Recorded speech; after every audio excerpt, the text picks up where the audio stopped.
looking for this, and while you're flat out, full speed, point the car all the way down. Shorter radius wins here. You don't want to be the guy traveling the extra 200 feet because you're driving around in the middle to the outside of this track.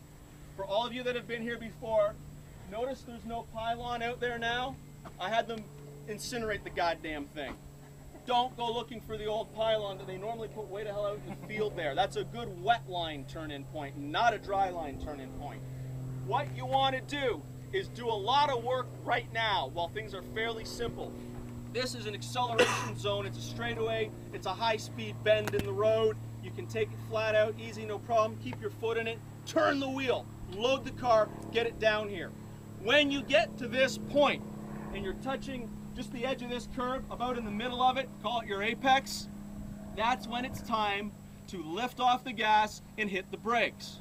But it's also when we're going to go to hands straighter.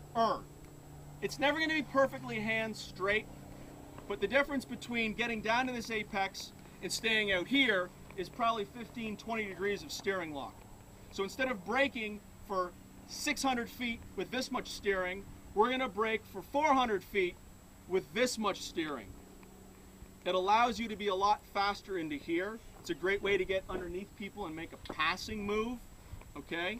For those of you that are familiar with this technique, please be aware that a lot of people aren't. I don't want to see people T-boning each other because half the group is taking my line here and the other half is still figuring it out. There's a big speed differential between doing it right and not doing it right, specifically in this sector of track. I'm just giving you all the heads up about it, okay? So we don't want any accidental bumps.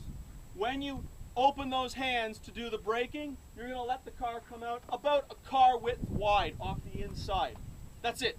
No more. You don't have to be any wider. Car width and a half at the absolute most. Because then it's a matter of you got to get the nose back down into the corner for Octopus Part 2. So, to summarize, outside, inside, outside at Condo Corner, make an apex out of this, and then string theory. As you go to the brakes, straighten out the hands. As you straighten out those hands and you've scrubbed a bunch of speed, and you come off the brakes, immediately start turning back in for this corner.